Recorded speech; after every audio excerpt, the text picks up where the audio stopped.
दिलेर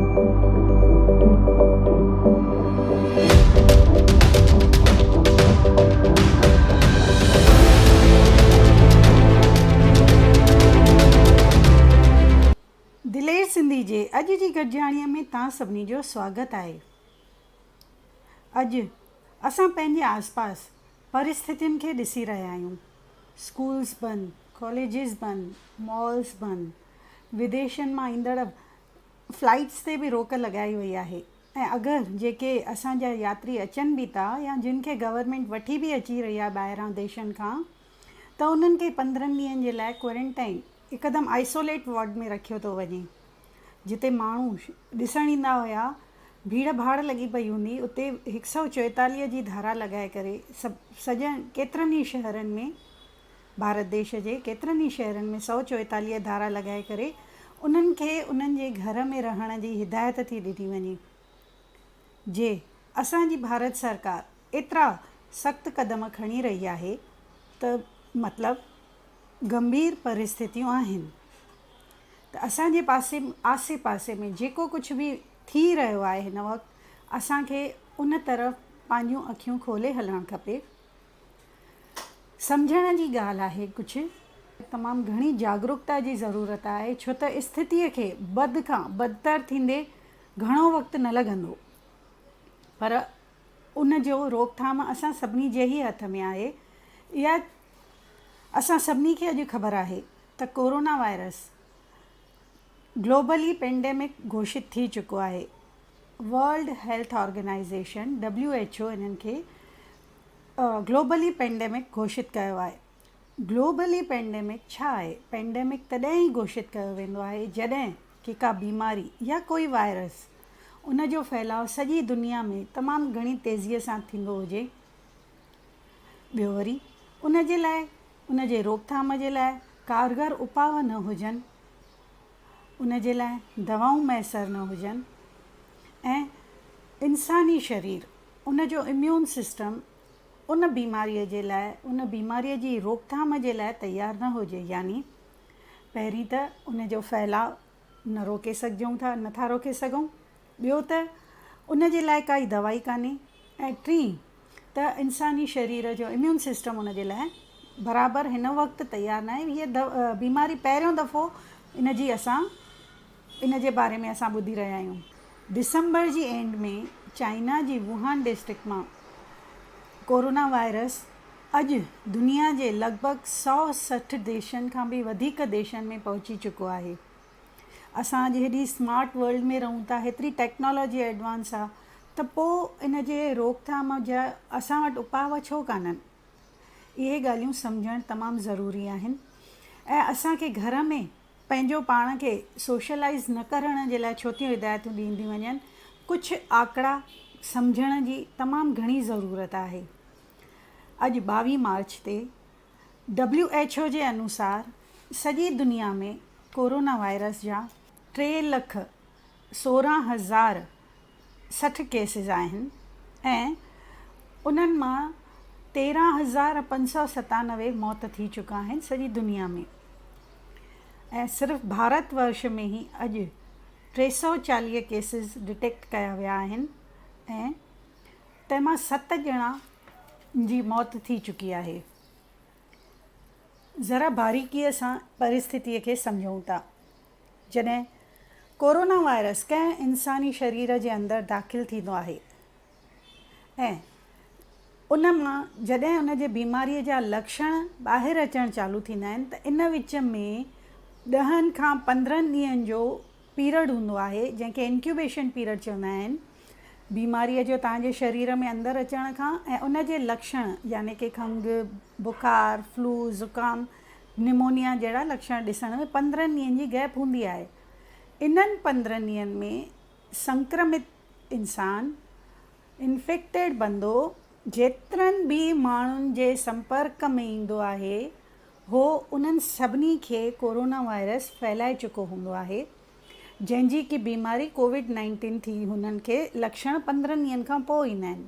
WHO जे अनुसार हिकु माण्हू 5 खां 6 ॾींहंनि जे अंदरि मैन टू मैन, इंसान खां इंसान जे कॉन्टेक्ट जे थ्रू सिर्फ़ु हिकु इंसानु 3,500 माण्हुनि खे नुक़सानु पहुचाए सघे थो, उन्हनि खे बि बीमार करे सघे थो.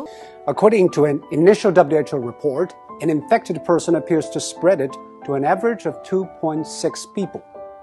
And after 10 generations of transmission, with each taking 5 or 6 days, that one initial case has spawned 3,500 in matters of days. And that is what the world is seeing. यानी जे गवर्नमेंट असांखे ॿुधाए रही आहे त अॼु 306 केसिस आहिनि, त एक्चुअली उहे 306 न, उन खां कई ज़्यादा नंबर आहे जेके माण्हू इन्फेक्टेड आहिनि, जिन में लक्षण कान्हनि के बीमारीअ जा, पर उहे ॿियनि माण्हुनि जे संपर्क में अची बीमारीअ खे फैलाए रहिया आहिनि. हाणे जेकॾहिं असां ॿियनि देशनि मां कुझु सबक़ु सिखणु चाहियूं त असां इन बीमारीअ जी रोकथाम में हिकिड़ो अहम किरदारु निभाए सघूं था, पंहिंजी ऐं पंहिंजे प्यारनि जी जान बचाए सघूं था. जॾहिं चाइना जे वुहान डिस्ट्रिक्ट में गवर्नमेंट खे 400 पेशेंट्स जो नंबर मिलियो, केसिस आया उन्हनि जा, त उन्हनि वुहान खे लॉकडाउन कयो ऐं 2 ॾींहंनि खां पोइ यानी 23 जनवरीअ ते वरी उन्हनि 15-16 शहर ॿिया बि चाइना जा बंदि करे छॾिया. पर चाइना जी गवर्नमेंट तमामु सख़्तु क़दम खयां. 1800 टीम्स ठाहियूं हुयूं 5-5 ॼणनि जूं. इन्हनि 400 माण्हुनि सां जेतिरा बि माण्हू संपर्क में आया हुया, उन्हनि सभिनी खे बाक़ी माण्हुनि खां अलॻि करणु शुरू कयो, जीअं त हे रोग वधीक या बीमारी वायरस वधीक फैलिजे न. इन्हनि कोशिशि कई त इन्हनि 400 माण्हुनि जो जिन सां संपर्क थियो आहे, उन्हनि सभिनी माण्हुनि खे बाक़ी माण्हुनि खां अलॻि रखियो वञे ऐं कंप्लीट लॉकडाउन कयो वियो. तॾहिं ई केसिस घटिजणु चालू थी विया ऐं सुठी तरह चाइना में कंट्रोल कयो वियो. इटलीअ मां सिखूं त इटलीअ जी हालात खे जेकॾहिं असां ॾिसंदासीं त इटली दुनिया में मेडिकल हेल्थ केयर में ॿियों नंबर आहे. पर जॾहिं कोरोना वायरस जा केसिस उते वधणु शुरू थिया ऐं सरकार उते बि लॉकडाउन कयो, त उन्हनि जो मेडिकल हेल्थ सिस्टम कोलैप्स थी वियो. हाणे इते इहा ॻाल्हि सम्झण जी ज़रूरत आहे त मेडिकल हेल्थ सिस्टम कीअं कोलैप्स थियो. जॾहिं इटलीअ में हिन कोरोना वायरस में ग्राफ खे थोरो अगरि जे ध्यानु ॾींदा तव्हां, त तव्हां ॾिसी सघंदा त पहिरें हफ़्ते में जेके 5 केसिस आहिनि, त ॿिए हफ़्ते में उहे मल्टीप्लाए थी करे 2500 था थी वञनि ऐं ॿिए 3 हफ़्ते ताईं उन्हनि जो हिकु नंबर नथो वधे. उन्हनि जी ग्रोथ तमामु फास्ट थी रही आहे, फैलाव जाम फास्ट थी रहियो आहे. त हर देश जो हिकिड़ो सिस्टम हूंदो आहे, मेडिकल सिस्टम, उन खां पोइ उहो कोलैप्स थी वेंदो आहे. यानी हिकु नंढो एग्ज़ाम्पल, जे असांजे शहर में हिकु हॉस्पिटल आहे जंहिंमें 400 बेड जे पेशेंट जी कैपेसिटी आहे. उन हॉस्पिटल में सभु पेशेंट आहिनि, हार्ट पेशेंट, एक्सीडेंट पेशेंट, ॿियनि सभई बीमारियूं आहिनि, उन्हनि जा पेशेंट्स बि ओतिरी कैपेसिटी आहे. पर जे अचानक सां हिकु महिल 10,000 माण्हू उन हॉस्पिटल में अची वेंदा कोरोना वायरस सां इन्फेक्ट थी करे, त हॉस्पिटल जूं अथॉरिटीज़ कुझु बि न करे सघंदियूं. न उन्हनि वटि प्रॉपर बेड्स आहिनि तव्हांखे ॾियण जे लाइ, न उन्हनि वटि मेडिकल स्टाफ आहे, न ई दवाऊं आहिनि. त इन्हनि में मेडिकल सिस्टम जो कोई ॾोह कान्हे को. उन पर्टिकुलर लिमिट खां जॾहिं केसिस वधीक अचणु शुरू थियनि था, त मेडिकल सिस्टम कोलैप्स थो थी वञे, जेका कि इटलीअ जी हिन वक़्त जी स्थिति आहे.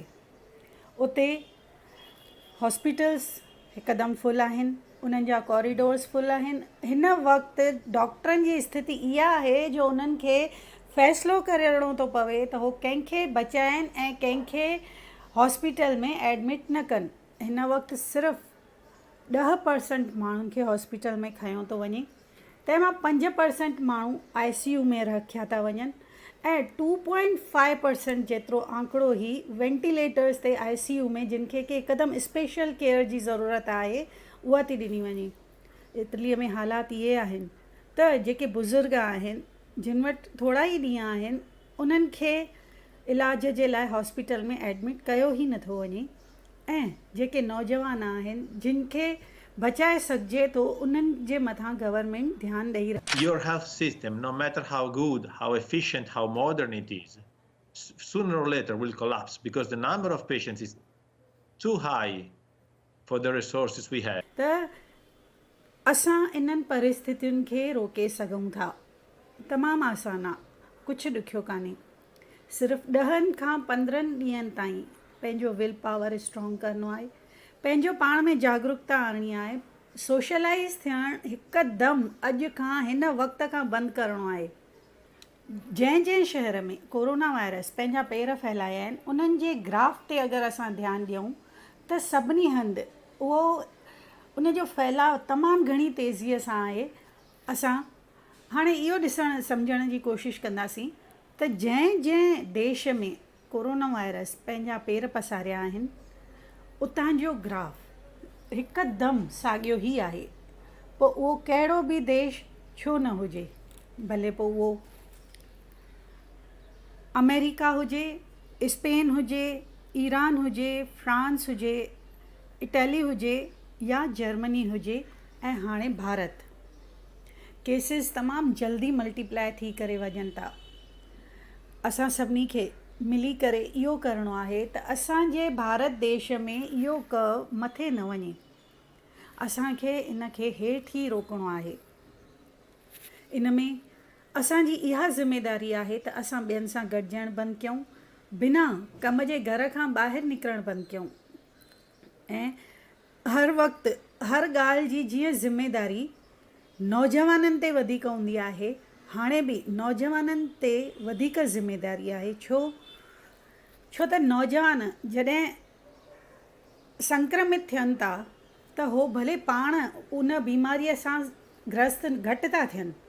निमोनिया फ्लू इहे लक्षण त हुननि खे बि ॾिसणा ई पवनि था, पर पंहिंजे स्ट्रॉन्ग इम्यून सिस्टम जे कारण हो पाण त न पर ॿियनि खे उन बीमारीअ सां नुक़सानु पहुचाए सघनि था। यानी हू कैरियर बणिजी करे हिकु जॻह खां ॿी जॻह ते ऐं तमामु घणे नंबर जे माण्हुनि ताईं इहा बीमारी कोरोना वायरस पहुचाए रहिया आहिनि, पहुचाए सघनि था।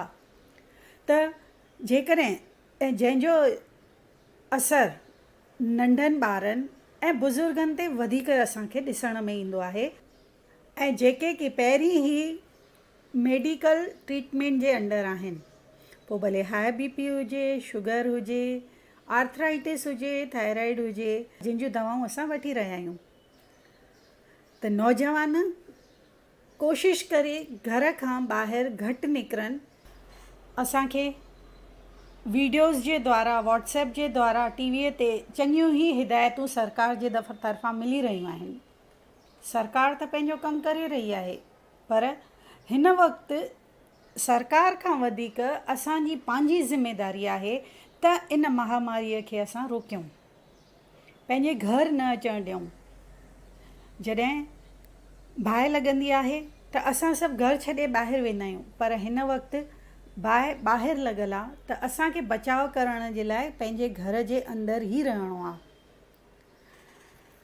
जेकॾहिं असां पंहिंजी ज़िमेदारीअ खे बराबरि सां निभायूं था ऐं ॿियनि सां घटि मिलूं था त असां इन जे फैलाव खे रोके सघूं था। सिर्फ़ु ऐं सिर्फ़ु हिकु ई तरीक़ो आहे इन जे फैलाव खे रोकण जो, त असां कॉन्टेक्ट में ॿियनि सां गॾु न अचूं। त जॾहिं असां घर खां ॿाहिरि निकिरूं था त हिते हुते हथ न लॻायूं ऐं वरी जॾहिं घर वापसि अचूं था पिया त पहिरीं पंहिंजा हथ चङी तरह साबुण सां धोऊं, डोर नॉब्स ते या घर जे ॿियनि शयुनि ते हथ न लॻायूं। धोअण खां पोइ हथ चङी तरह धोअण खां पोइ ई असां पंहिंजे घर जे ॿारनि सां ऐं बुज़ुर्गनि सां मिलूं, पर जेतिरो थी सघे परियां खां।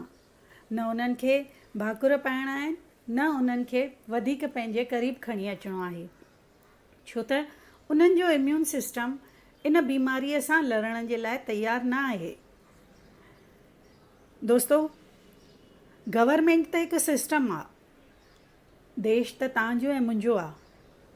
असां सैनिकनि खे जाम दफ़ा जॾहिं ॾिसंदा आहियूं सरहदुनि ते देश जी हिफ़ाज़त कंदे, त असांखे उन्हनि ते फ़ख़ुरु महसूसु थींदो आहे ऐं केतिरनि ई जे दिलि में इहो ख़्यालु पिणु ईंदो हूंदो त काश मूंखे पिणु पंहिंजे देश जे लाइ कुझु करण जो मौक़ो मिले।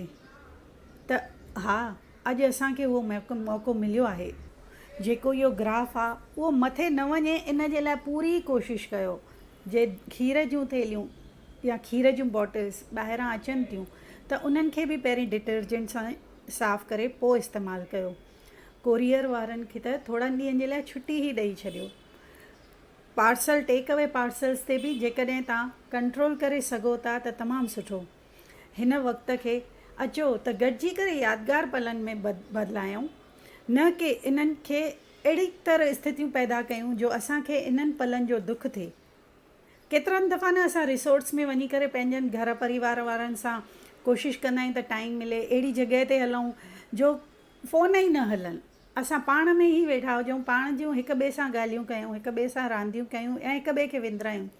त अॼु हिन वक़्त खे ब्लेसिंग्स करे असां खणूं ऐं ॿाहिरि घटि निकिरी करे पंहिंजे घर में ई रहूं त वधीक सुठो।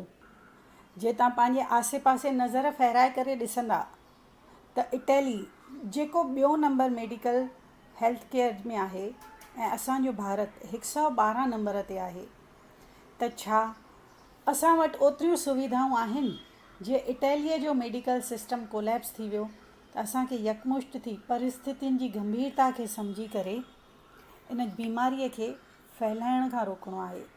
अॼु असां सेकेंड स्टेज ते आहियूं, जे मिली करे पंहिंजे निष्ठा सां ऐं पंहिंजी समझदारी ऐं जागरूकता सां असां फ़ैसिलो कंदासीं त इन बीमारीअ खे थर्ड स्टेज ते पहुचण ई न ॾींदासीं।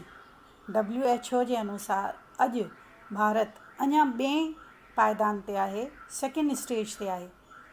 त मां तव्हां सभिनी खे दिलेर सिंधी टीम जे तरफ़ां अपील थी कयां त इन जे फैलाव खे थर्ड स्टेज ताईं न वञणु ॾियूं।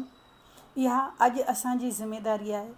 परिस्थितियुनि जी गंभीरता खे सम्झणु ऐं हिक ॿिए खे जागरूक करणु असां सभिनी जो फ़र्ज़ु आहे। छो त सरकार जी जेतिरी ज़िम्मेदारी आहे उनखां वधीक ज़िम्मेदारी मुंहिंजी, तव्हांजी ऐं असां सभिनी जी आहे। छो त सरकार बि असांजो हिकिड़ो सिस्टम ई आहे, पर वधीक ज़िम्मेदारी असांजी आहे ऐं गॾिजी करे असांखे इहा ज़िम्मेदारी अॼु चङी तरह निभाइणी आहे। यकमुश्त थी इन बीमारीअ खे मुंहुं तोड़ जवाबु ॾेई हाराइणो आहे। तव्हां पंहिंजे घर में पंहिंजो टाइम कीअं पास करे रहिया आहियो, इहे वीडियोज़ असांजे दिलेर सिंधी जे पेज ते ज़रूरु अपलोड कंदा। जिते हुजो, ख़ुशि हुजो, स्वस्थ हुजो, तंदुरुस्त हुजो। हीअ वीडियो सम्झी करे ॿियनि खे बि जागरूक ज़रूरु कंदा।